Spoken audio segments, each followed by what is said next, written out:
Assalamualaikum warahmatullahi wabarakatuh. Alhamdulillah, alhamdulillahilladzi ja'ala aqdan nikah wasilan bainal anam wa fasilan bainal haram wal haram. Wa ashhadu anna Muhammadan abduhu wa rasuluhu rabbus salam wa ala alihi wa sahbihi wa man tabi'ahum bi ihsan ila yaumiddin, amma ba'd. Faqad qala Allah ta'ala fi muhkami kitabih, a'udzu billahi minasy syaithanir rajim. Bismillahirrahmanirrahim. Wa min ayati an khalaqa lakum min anfusikum azwaja litaskunu ilaiha wa ja'ala bainakum mawaddatan wa rahmah. Inna fi dzalika laayatin liqaumin yatafakkarun. Wa qala an-nabiyyu sallallahu alaihi wasallam, an-nikahu sunnati faman lam ya'mal bi sunnati falaysa minni. Wa qala an-nabiyyu sallallahu alaihi wasallam, man razaqahu Allah imra'atan salihatan faqad a'ana syatra dini fattaqullaha bi syatril baqi, atau kama qala an-nabiyyu sallallahu alaihi wasallam. Al-mukarramun wal muhtaramun, para tuan guru, para asatidzah, segenap tamu undangan saksi nikah rahimakumullah, khususnya kepada kedua mempelai. Tujuan utama, maksud utama dari pernikahan ini litakmilid din, untuk menyempurnakan agama. Bagaimana dengan pernikahan ini seorang laki-laki agamanya sempurna, seorang perempuan agamanya sempurna. Ini tujuan utama pernikahan, bukan bagaimana terlampiaskan nafsu seksual kita, juga bagaimana kita punya rumah dan bagaimana kita punya keturunan. Kalau sekedar untuk memperoleh keturunan, maka ayam lebih pintar daripada manusia ini. Ayam sekali dia bertelur 15, tapi kalau manusia melahirkan 1 kali per 5 tahun kadang-kadang melahirkan. Kalau membuat rumah, maka burung-burung itu lebih pintar daripada kita.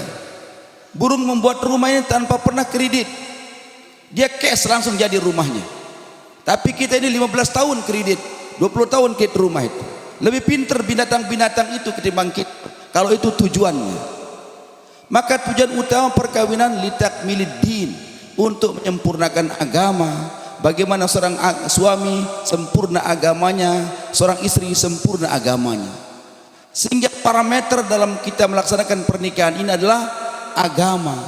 Rasulullah sallallahu alaihi wasallam bersabda, tungkihul mar'atu li arba'in, dinikahi perempuan itu karena 4 perkara. Tungkahul mar'atu li arba'in, dinikahi perempuan karena 4 perkara. Li jamaliha, pertama karena cantiknya. Li nasabiha alwi hasabiha, karena keturunannya. Li maliha, karena hartanya. Walidiniha, keempat karena agamanya. Fazbar bizati din taribat yadak, maka utamakan yang punya agama. Kalau tidak, maka kita akan sengsara. Sehingga Rasulullah SAW bersabda, man razaqahullah imra'atan salihatan faqad a'ana syatra dini, barang siapa dikaruniai seorang istri yang salihah, faqad a'ana syatra dini, maka Allah sudah tolong setengah agamanya. Fattaqullah bi syatril baqi, maka bertakwalah pada setengah agama yang lain. Hadirin rahimakumullah, ini parameter dan ukuran rumah tangga, bagaimana sempurna agama. Hadirin para tamu undangan, al-mukarramun wal muhtaramun rahimakumullah, khususnya kepada kedua mempelai. Rasulullah sallallahu alaihi wasallam bersabda, baiti jannati, rumahku adalah surgaku. Ada apa dalam rumah tangga Rasulullah sehingga Rasulullah bersabda rumahnya adalah surganya? Padahal kalau kita baca sejarah, rumah tangga Rasulullah begitu sederhana. Afwan, bismillah.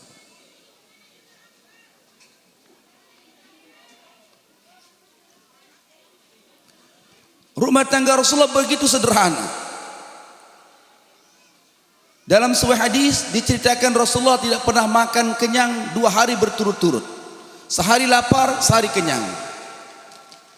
Bahkan dalam hadis yang sahih diceritakan pernah berlalu dalam hidup Rasulullah 30 hari tidak ada makanan yang bisa dimakan oleh makhluk yang bernyawa, kemudian sedikit saja yang bisa dikepit oleh ketiak Bilal.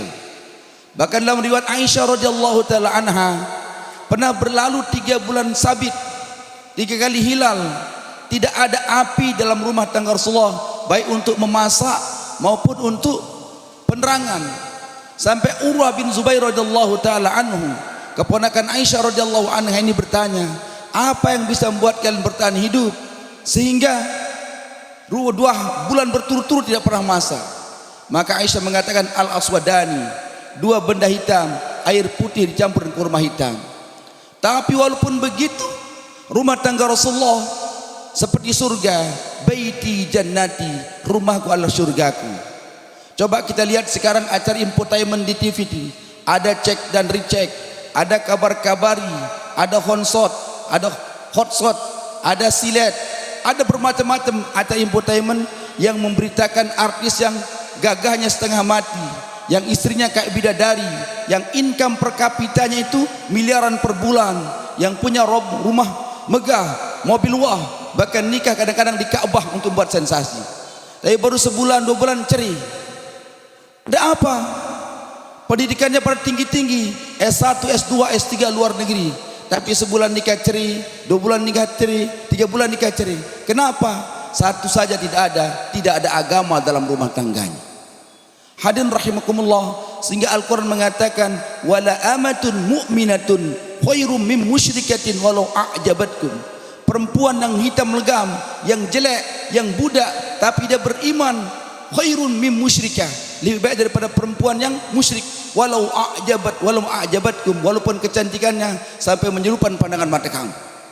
Nah, ini ukuran pernikahan ini bagaimana sempurna agama dalam rumah tangga kita.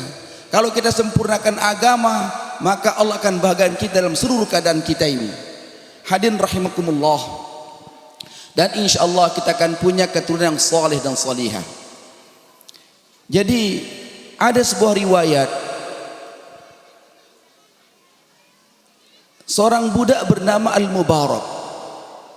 Al-Mubarak ini ditugaskan oleh tuannya untuk menjaga kebun anggur. Tuannya punya anak gadis yang begitu cantik, putra bangsawan, putra mahkota, saudagar kaya melamar dia karena anaknya cantik ini kan. Allah, cantik ini kan, bodinya saja kayak gitar Spanyol gitu. Hadirin rahimakumullah, maka saking banyak yang melamar anaknya ini, orang ini dia pusing, mana yang kupilih daripada calon menantu ini. Saking pusingnya dia tidak bisa menentukan mana pilihannya. Maka dia pergi santai ke kebun anggurnya, ketemu dengan Al-Mubarak. Wahai Mubarak, coba carikan, ambilkan saya setandan buah anggur yang manis. Maka Al-Mubarak pun dengan cekatan, dengan tangkas mencari buah anggur itu, ditebasnya satu tandan, dihantarkannya kepada tuannya. Tapi begitu dicicipi, maka ternyata dia kecut. Wahai Mubarak, coba ambilkan buah anggur yang manis. Maka lagi dia loncat, cari kanan kiri, ditebasnya satu tandan anggur, dihidangkannya kepada tuannya. Tapi lagi-lagi dia kecut. Yang ketiga kali dicari lagi, ditebasnya satu tandan, dihantarkan kepada tuannya. Lagi-lagi dia kecut. Maka tuannya mengatakan, wahai Al-Mubarak, kamu sudah 10 tahun saya suruh menjaga kebun anggur ini. Masa kamu tidak bisa bedakan mana anggur yang kecut, mana anggur yang manis? Maka Mubarak dengan tenang menjawab, wahai Tuan, engkau hanya suruh aku menjaga kebun anggur ini, maka aku tidak pernah mencicipinya, sehingga aku tidak tahu mana anggur yang manis, mana anggur yang kecut. Maka mendengar jawaban Al-Mubarak, tertegun tuannya. Ini bukan orang sembarangan, cocok tempat curhat. Tidak apa-apa, duduk kamu Al-Mubarak. Begini Al-Mubarak, aku punya anak gadis yang cantik, banyak orang melamar dia. Aku bingung siapa yang akan putuskan sebagai suaminya. Gampang saja Tuan, kata Al-Mubarak. Orang-orang Yahudi senang kemasyhuran, senang ketenaran. Orang-orang Nasrani senang kemewahan dan harta yang berlimpah. Orang yang beriman senang agama dan akhlak yang mulia. Silakan kau pilih, mau tipe orang Yahudi yang senang kemasyhuran dan pujian, mau tipe orang Nasrani yang senang dengan kemewahan dan harta berlimpah, mau tipe orang beriman yang senang dengan agama dan akhlak yang mulia. Maka Tuhan yang mengatakan, aku pilih tipe yang ketiga ini, tipe orang beriman yang mengutamakan agama dan akhlak yang mulia. Maka kamulah jadi menantuku, katanya. Masya Allah. Maka Mubarak ini meronta, tidak malulah gitu. Tapi Tuhan yang memaksa, dimerdekakan dan dibawa pulang. Bu, kata suaminya, sudah ketemu jodoh anak kita sekarang. Siapa, katanya? Al-Mubarak.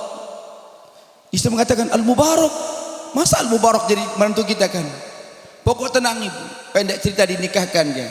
Dari pernikahan itu lahirlah Abdullah Al-Mubarak, seorang tabi'in yang utama, yang gurunya Imam Syafi'i rahimahullahu ta'ala. Hadirin rahimakumullah. Maka ini kalau kita dasarkan pernikahan dan amal agama, maka insya Allah besar kemungkinan Allah akan berikan kita keturunan yang salih dan salihah. Hadirin rahimakumullah. Terakhir saya cerita ini. Ini karena santri ini banyak. Ini juga ini Masya Allah, seorang ulama muda ini baru selesai dari Pakistan. Jadi ada seorang santri selesai mondok maka dia pulang. Tapi zaman itu ribuan mil yang ditempuh untuk pulang. Maka jalan bermil-mil ini kan, mengendarai kendaraannya. Pendek cerita sampai habis bekalnya, dia kelelahan. Kemudian berteduh di bawah sebatang pohon di pinggir sungai. Saking lelahnya dia pun ketiduran. Bangun-bangun perut keroncongan, begitu lapar. Di saat lapar yang sangat itu, dilihatnya ada sebuah apel hanyut di sungai. Maka tanpa pikir panjang dia langsung loncat ke air sungai itu. Dia ambil tuh apel, kemudian dengan Bismillahirrahmanirrahim dimakannya itu apel. Sampai dia habis saking laparnya. Selesai makan baru dia sadar, apel siapa ini, katanya. Saya terlanjur makan apel orang tanpa izin. Maka menyesal dalam hatinya telah makan suatu tanpa izin pemiliknya. Mungkin ada orang yang hanyut apelnya di depan lagi mencuci apel. Maka ditelusurnya sungai, terus berjalan ke hilir sungai. Pendek cerita ketemu dengan kebun apel yang menjulur rantingnya itu, dahannya ke sungai dan lagi berbuah. Oh, ternyata apel dari sini, dia katanya. Maka naik dia di kebun apel mencari pemiliknya, ketemu dengan pemiliknya. Pemiliknya ternyata orang saleh, seorang waliullah. Maka si pemuda santri mengatakan, wahai Tuhan, saya terlanjur makan apel Tuhan yang hanyut di sungai. Saya minta untuk dihalalkan. Ini secara hukum fikih kan boleh ini. Kita makan ini kalau dia di luar perkarangan yang punya, menjadi hak umum. Tapi karena warok dan hati-hati ini, maka sampai minta izin. Hadirin rahimakumullah, mendengar penuturan yang polos dari seorang yang sangat ikhlas kelihatannya kan, maka pemilik kebun itu mengatakan, ini bukan orang sembarangan ini, katanya. Ini cocok jadikan menantu, katanya. Demi Allah, saya tidak pernah akan halalkan kamu apel itu, kecuali kamu mau menikahi putriku, katanya. Ya, orang disuruh nikah, maka sangat senang. Siap, katanya kan, suruh nikah. Akan tetapi, kata tuannya, aku dia buta, katanya.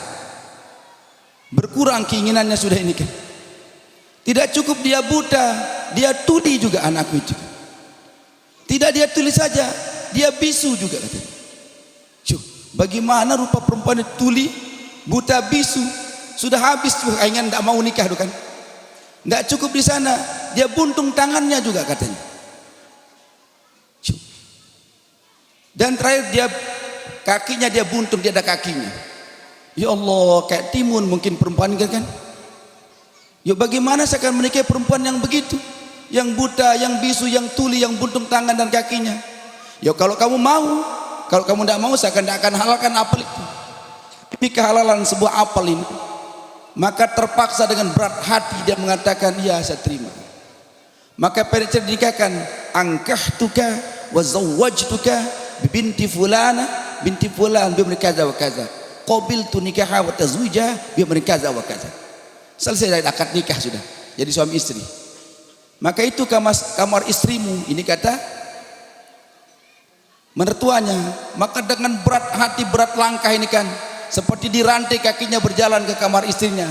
Bagaimana kira-kira rupa istri ini kan? Dia bisu, dia buta, dia tuli, tidak punya kaki, tidak punya tangan. Maka sampai di depan kamar istrinya, diketok pintu, tok tok tok tok, assalamualaikum. Maka terdengar jawaban yang begitu merdu, yang bisa dipastikan sahibul qauli. Sahibul qauli pasti dia cantik.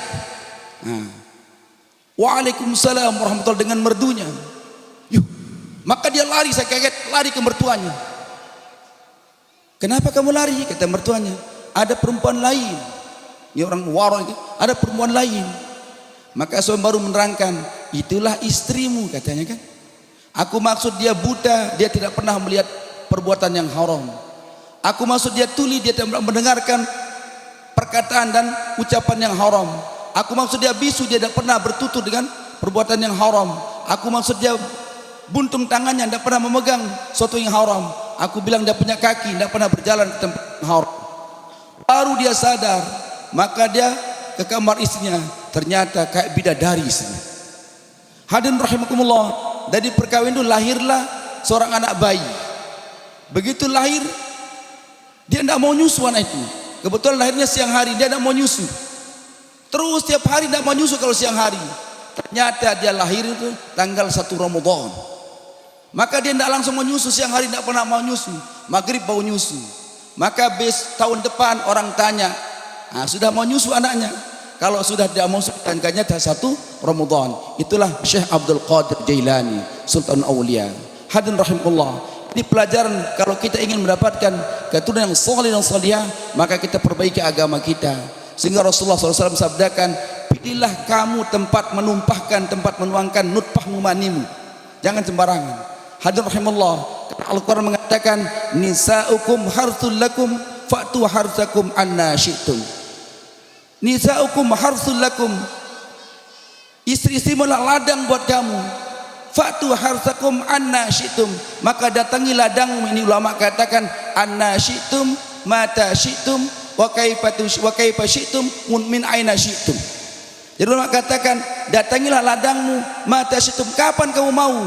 Mau pagi, mau sore, mau siang, mau malam, itu kan mata syi'tum. Wa kaifa syi'tum, dan bagaimana cara kamu mau? Mau dari belakang, mau depan, boleh saja katakan. Sehingga ada tuan guru yang nanti pengantin sama-sama dibuncit perutnya katanya kan. Maka tidak bisa dari depan, dia boleh dari belakang kan. Karena min aina syi'tum, dari mana kamu kan? Wa kaifa syi'tum, dan bagaimana cara kita ini Allah bolehkan. Hadirin rahimakumullah, maka mudah-mudahan yang penting ini kita dasari semua dengan agama Allah Subhanahu wa taala. Maka mudah-mudahan Allah Subhanahu wa taala berkait pernikahan pengantin ini Allah karuniakan kepada mereka berdua dan kepada kita semua keturunan yang salih dan salihah, alim dan alimah, muti dan mutiyah, hafiz dan hafizah, da'i dan da'iyah, mufassirin mufassirat, muhaddisin muhadditsat, fakin wal fakiyat, mujahidin wal mujahid fisabilillah, yang bagus rupanya zahir dan batin, akan membantu perjuangan agama ini kan, akan berkorban harta dan diri untuk khidmat agama, untuk perjuangan agama sampai hembusan nafas terakhir. Mudah-mudahan apa yang kami sampaikan Allah berikan kepahaman, kuatan amal dan sampaikan. Subhanakallahumma bihamdi asyhadu an la ilaha illa anta astaghfiruka wa atubu ilaik. Assalamualaikum warahmatullahi wabarakatuh.